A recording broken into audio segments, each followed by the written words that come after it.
Hi, thank you for joining me. My name is Mindy Mandell. Well, I've been making videos on this channel now for about a year and a half, almost 2 years, and I find that people come to this channel from a wide range of backgrounds. For some of you, reincarnation is a very comfortable idea. It might even be one that you were raised on. But for other people watching this channel, it's a real challenge to accept this idea that our souls reincarnate.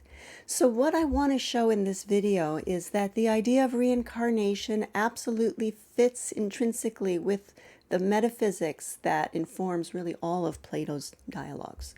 So I'm going to be pulling from a few different dialogues here. Now, of course, I'm only pulling out passages that address this issue directly.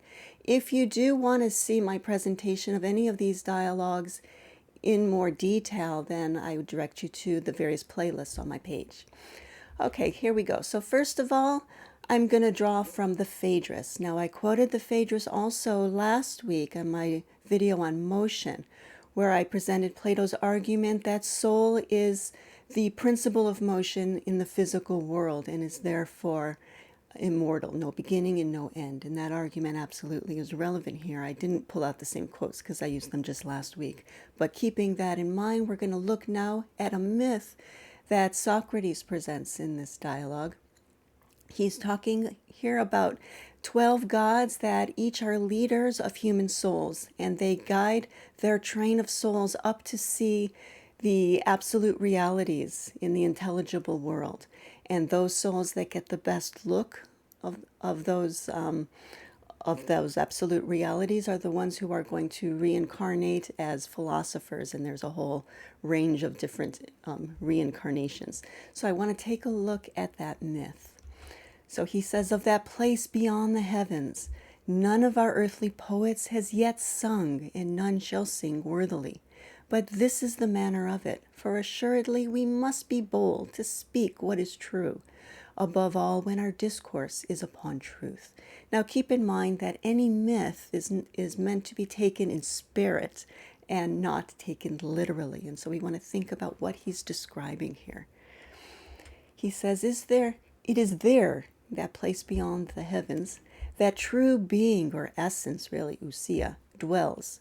Without color or shape, cannot be touched, so it's beyond all the physical senses. And reason alone, which is the soul's pilot, can behold it. And all true knowledge is knowledge thereof. Now, in other dialogues and in other videos, I've talked about how the idea of knowledge is different for Plato than it is in our colloquial use of the word. We tend to think of knowledge as information, as facts, whereas for him, the only true objects of knowledge are the absolute realities in the intelligible world. Okay, with that in mind, let's go on here. He says, now even as the mind of a god is nourished by reason and knowledge, so also is it with every soul that has a care to receive her proper food. Wherefore, when at last she has beheld being, she is well content. In contemplating truth, she is nourished and she prospers until the heaven's revolution brings her back full circle. So there's the idea of reincarnation. And while she is borne round, she discerns justice, its very self, and likewise temperance and knowledge. Not the knowledge that is neighbor to becoming and varies with the various objects to which we commonly ascribe being, and that's our common notion of knowledge, but the veritable knowledge of being that veritably is. So again, the only true objects of knowledge for Plato are the absolute realities in the intelligible world. And he wraps it up by saying that when she has contemplated likewise and feasted upon all else that has true being, she descends again within the heavens and comes back home. Now, anyone who has had the experience of what is often called an enlightenment experience or a peak experience, a light experience, many different names, but anyone who's ever had that kind of experience can absolutely recognize it here. And so you can make the case that this myth may also be describing what is called in the Phaedo, for example, the philosophic death. the experience of the soul leaving the body while we're still alive and having this kind of experience.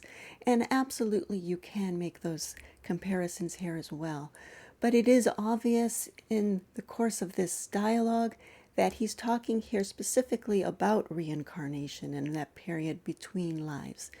And here, what we're going to see here is that this is really the basis of what is known in academia as the theory of recollection. And so I'm going to go back into the Phaedrus to show some passages that tie it more closely to reincarnation. It says, now in all of these incarnations, and he had just given a list of the philosopher and the artist and all the way down to the tyrant of the various incarnations. And in all of these incarnations, he who lives righteously has a better lot for his portion, and he who lives unrighteously a worse. For a soul does not return to the place whence she came for 10,000 years, since in no lesser time can she regain her wings, save only his soul who has sought after wisdom unfeignedly. And again, with mythology, you got to take it with a grain of salt, so I'll leave it to you to interpret what you think the numbers might mean and how to interpret what this is saying about the journey of our soul. Such a soul, if with 3 revolutions of 1,000 years she has thrice chosen this philosophical life, she regains thereby her wings and speeds away after 3,000 years. So it sounds like you can leave the cycle. But the rest, when they've accomplished their first life, they're brought to judgment, and they live in such a manner as is merited by their past life in the flesh. That period of judgment, or where you go to either their version of heaven or hell, that's that's called the myth of It's in the Republic, and I'm actually going to quote that at the end of this video, but we'll put that on hold for now. But here you can see they're talking here about reincarnation. He says, only the soul that has beheld truth may enter into this, our human form, seeing that humans must needs understand the language of forms, passing from a plurality of perceptions, our physical world, to a unity gathered together by reasoning. So passing from seeing, for example, many beautiful things in the physical world and through our physical perceptions, bringing that together into a unity in understanding beauty itself. He says that such an understanding is a recollection of those things which our souls beheld aforetime as they journeyed with their God, looking down upon the things which now we suppose to be our physical world, the things that we think really are, but they're actually the realm of becoming, and looking down on these things and gazing up to that which truly is. There are a number of different dialogues that bring up the idea of recollection and also tie into it the idea of the immortality of the soul. I'm going to give you one more example here. This is from the Meno. Here he doesn't give us a logical argument to make the case for the soul being immortal. He simply states that wise poets say so. He says, Pindar speaks of it too, and many another of the poets who are divinely inspired. They say that the soul of man is immortal. At one time it comes to an end, that which is called death, and at another is born again, but is never finally exterminated. On these grounds a person must live all his days as righteously as possible. And so drawing from this, he says that thus the soul, since it is immortal and has been born many times and has seen all things both here and in the other world, has learned everything that is, everything that truly is, because we've seen the absolute realities.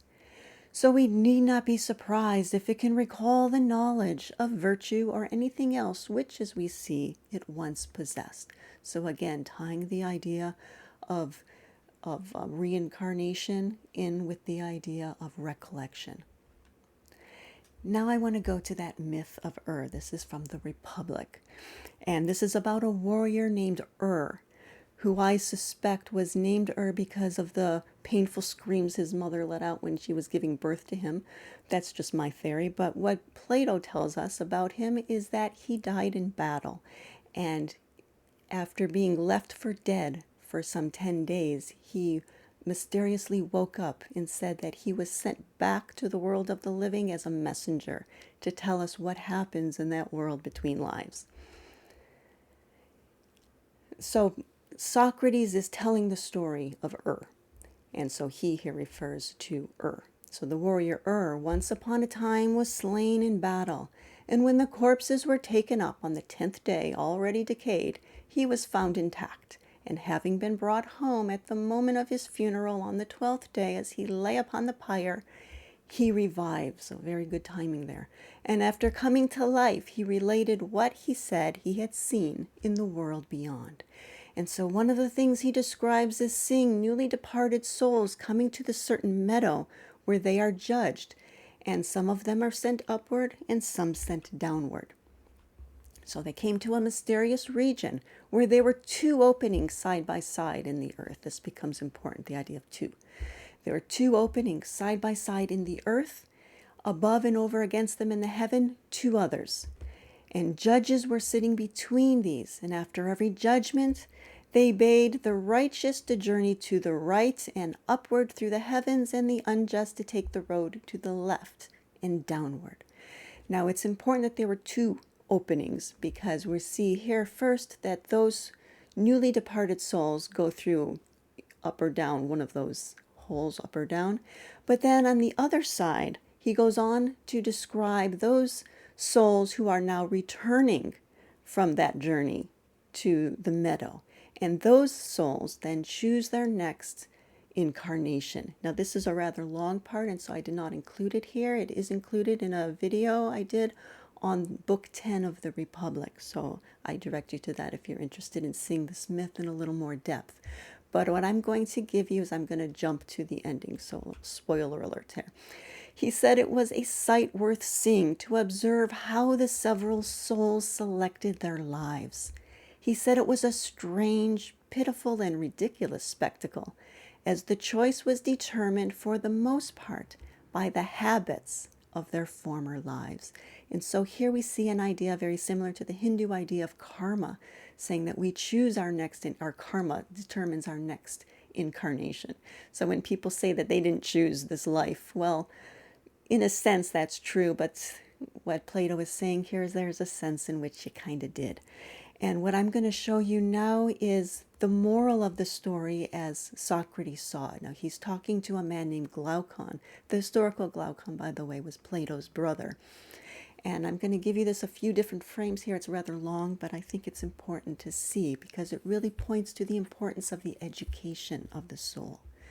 So here's Socrates giving his interpretation of what is important about this myth. He says, "And there, dear Glaucon, it appears, is the supreme hazard for a man or a woman. And this is the chief reason why it should be our main concern that each of us, neglecting all other studies, should seek after and study this thing. If in any way we may be able to learn of and discover that person who will give us the ability and the knowledge to distinguish the life that is good from that which is bad, and always and everywhere to choose the best that the conditions allow."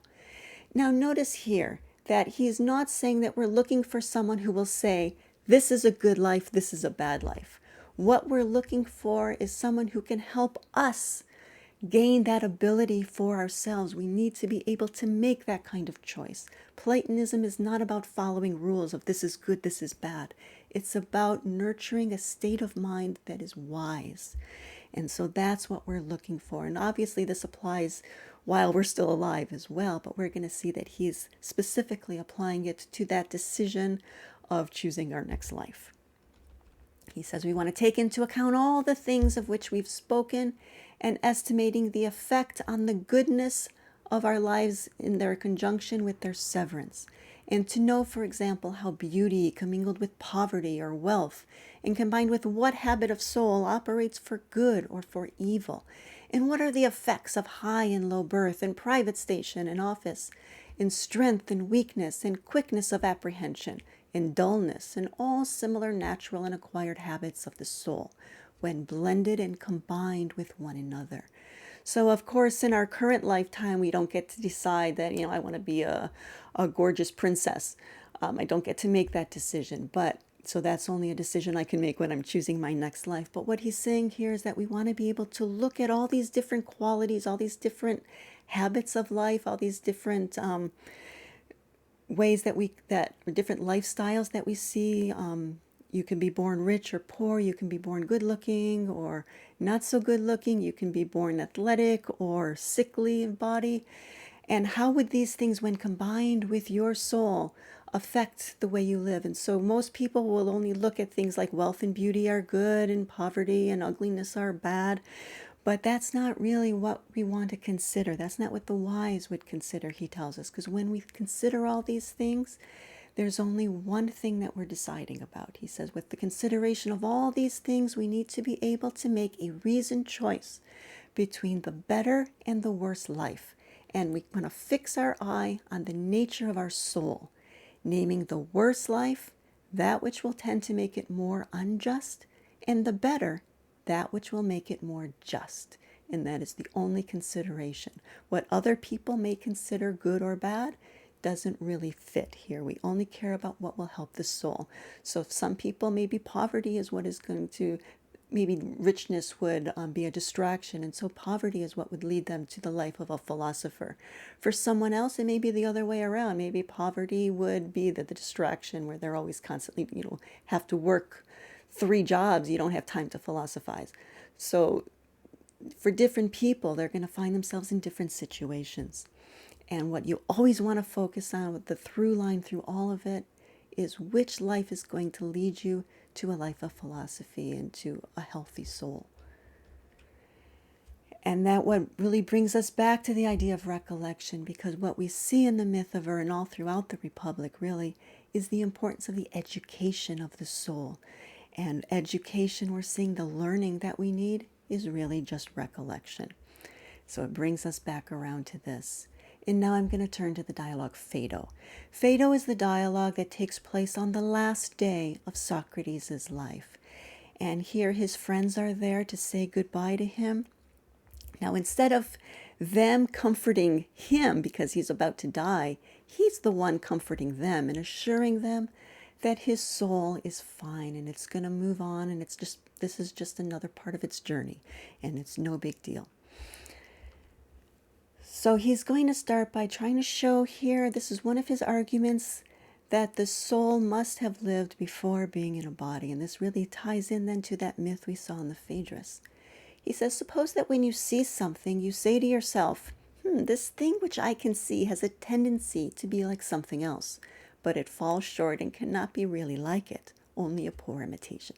Yes, I'm sure we've all said that before. What he's talking about here is, for example, you see 2 things that seem to be equal in length. Now, nothing is perfectly equal in the physical world, but we recognize equality because we see that it is trying to be like, as he's saying here, equality itself, but it falls short. And he says, don't you agree with me that anyone who receives that impression must in fact have previous knowledge of that thing which he says that the other resembles, but inadequately? We must know equality itself to recognize things that are kind of basically equal in our physical world, or as equal as things can be in the physical world. So then he concludes that we must have had some previous knowledge of equality before the time when we first saw equal things and realized that they were striving after equality, but fell short of it. He says that we had knowledge both before and at the moment of birth, not only of equality in relative magnitudes, but of all absolute standards. And the absolute realities in the intelligible world are the absolute standards. Our present argument applies no more to equality than it does to absolute beauty, goodness, uprightness, holiness, and, as I maintain, all those characteristics which we designate in our discussions by the term absolute. And if it is true that we acquired our knowledge before our birth and lost it at the moment of birth, but afterwards, by the exercise of our senses upon sensible objects, seeing, for example, 2 things that are as equal as things can be in the physical world, then we recover the knowledge that we once had before. Then I suppose that what we call learning will be the recovery of our own knowledge. And surely we should be right in calling this recollection. And if all of these absolute realities, he goes on to say, such as beauty and goodness, which we're always talking about, if they really exist, if it is to those absolute realities, as we discover our former knowledge of them, that we refer as copies to their patterns, all the objects of our physical perception. So the things we see in the physical world, if we're referring them to those absolute realities. Well, if these realities exist, does it not follow that our souls must exist too, even before our birth? Otherwise, how would we know these absolute realities? The knowledge is in the soul. Whereas if they do not exist, if the absolute realities do not exist, then our discussion would seem a waste of time. So he's tying together very closely the idea of these absolute realities and the immortality of the soul. Well, one of his interlocutors, a man named Cebes, makes this objection. He says, it seems that we have got the proof of one half of what we wanted, that the soul existed before birth. But now we need also to prove that it will exist after death, no less than before birth, if our proof is to be complete. Now, this really is the theme of the whole dialogue. There are a number of different arguments given to show the immortality of the soul, both before and after death. I can't obviously give you all of that, but I am going to give you one of his arguments here. Socrates says to them, you are afraid as children are, that when the soul emerges from the body, the wind may really puff it away and scatter it, especially when a person does not die on a calm day, but with a gale blowing. So he asks, what sort of thing is it that would naturally suffer the fate of being dispersed? For what sort of thing should we fear this fate, and for what should we not? When we've answered this, we should next consider to which class the soul belongs, and then we shall know whether to feel confidence or fear about the fate of our souls. So a discussion follows here where they're looking at all these different categories, and they find that the class that they give the soul to is also the one that would not scatter when at the time of death. And so they come up with words like constant and invariable and imperceptible. And they find that the opposites are the things that would scatter, the soul would not. And so what I hope that you see here is that a lot of the different theories or the ways that this is taught in universities as different theories or different teachings, they seem disconnected. But when you see the metaphysics that's informing all of Plato's dialogues, then you see the interconnection of these. And you can see, oh, the Phaedrus fits this part of it, and the Phaedo fits that part of it, and so on. So we saw here first that it all started with the theory of forms, and that is what all of this is built on, the idea that there are these absolute realities, and there's this law of providence that brings an unfolding of reality down to our realm with a certain similitude running through all. And this tied into the theory of recollection, because what we're recollecting then are those absolute realities. And this tied into the immortality of the soul. You cannot separate it, because it is because of the immortality of the soul that our souls know the forms before this certain incarnation, and that's why we can recollect them. And that brings us here. I put the allegory of the cave because that's what's taught in university. But really, it should be the education of the soul. I've never heard any professor talk about the education of the soul in any comprehensive way, but it includes things like the purification and the study of metaphysics and the experience, like the spiritual experience that would parallel that in the Phaedrus myth. And also, of course, dialectic and so on. And so all that whole education of the soul, which is really what the theory of recollection is pointing us to, that all ties in as well. And that brings us then to the theory of reincarnation, because this education we see takes place over many, many lifetimes. Tying it all together, as I alluded to before, is the law of providence. That is what guides the unfolding of reality down to our realm, and also our return and our education back up. So I hope you found that helpful. If you do have any questions, feel free to drop me an email. There is an address in the description box. It's at the bottom of the description box. You can also leave a comment, and if you enjoy this sort of content, I would appreciate a thumbs up. It does help the video. Small channels like this one don't often get recommended, so the more likes it gets, the more likely it'll show up on other people's feeds, so it really is helpful, and I'd appreciate you hitting the like button. And if you don't already subscribe, I hope you'll think about it. I do put out a new video each week, and you'll get notifications when I do that. If you subscribe, you know how that works. Either way, I do hope you'll join me next week. Thank you very much.